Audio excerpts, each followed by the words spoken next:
2 அணில்கள் மரத்தில் ஏறி ஓடி விளையாடிக் கொண்டிருந்தன. அதில் ஒரு அணிலுக்கு கடவுள் பக்தி அதிகம்.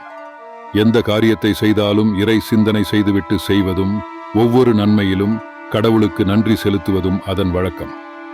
அதன் தோழனான மற்ற அணிலுக்கோ கடவுள் நம்பிக்கை கிடையாது. திட்டமிட்டு செயல்புரியும் புத்திசாலிக்கு கடவுளே தேவையில்லை என்று அடிக்கடி சொல்லும். அத்துடன் மற்ற அணிலையும் கேலி செய்து சிரிக்கும். கடவுள் பக்தியுள்ள அணில் இதையெல்லாம் கண்டுகொள்வதே இல்லை. விளையாட்டு மிகவும் சுவாரஸ்யமான தொடர்ந்தது. நேரம் போவதே தெரியவில்லை. உற்சாகத்துடன் ஓடிக்கொண்டிருக்கும் போது பக்திமான் அணிலின் பிடி வழுக்கி மரத்திலிருந்து கீழே விழுந்து விட்டது. காயம் எதுவும் ஏற்படவில்லை என்ற போதிலும் கொஞ்சம் வயிற்றில் அடிபட்டு வலித்தது. பெரிய ஆபத்திலிருந்து என்னை காப்பாற்றிய கடவுளே, உங்களுக்கு நன்றி என்றது. இதை கேட்டதும் மரத்திலிருந்த அணில் சிரி சிரி என்று சிரித்தது. கீழே விழுந்து மண்ணை கவ்வினாலும் உனக்கெல்லாம் அறிவே வராது.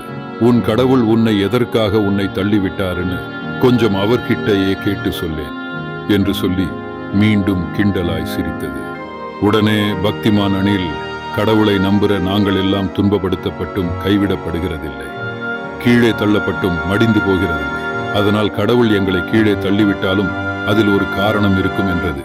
ஆமா, கீழே விழுந்தாலும் மீசையில் மண் ஒட்டுறதில்லை என்று மீண்டும் விழுந்து விழுந்து சிரிக்கும் தன நண்பனை வேதனையோடு பார்த்தது.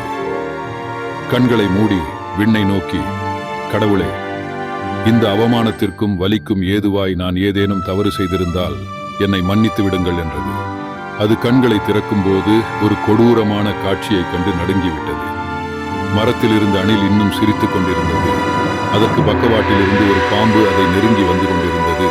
உன் பக்கத்தில பாம்பு என்று கீழிருந்து கதறுகிற சத்தம் அதன் காதில் கேட்கவில்லை. கண்ணிமைக்கும் நேரத்தில் பாம்பு மரத்தில் இருந்த அணிலை லபக்கென்று கவ்வியது. தன் தோழன் மரத்திலிருந்து தவறி விழுந்ததற்கும் கூட ஒரு காரணம் இருந்திருக்கிறது என்று உணரும்போது அது முழுமையாய் விழுங்கப்பட்டிருந்தது. சில நேரங்களில் நாம் தடுமாறி விழும்போது உலகம் நம்மை பார்த்து கேலியாய் சிரிக்கலாம். அது நம்மை காப்பாற்றக்கூட இருக்கலாம். நமக்கு எது நிகழ்ந்தாலும் இறைவன் அதை நன்மைக்குத்தான் செய்கிறார் என்பதை உணர்ந்து கொண்டால் வேதனைக்கு இடம் ஏது?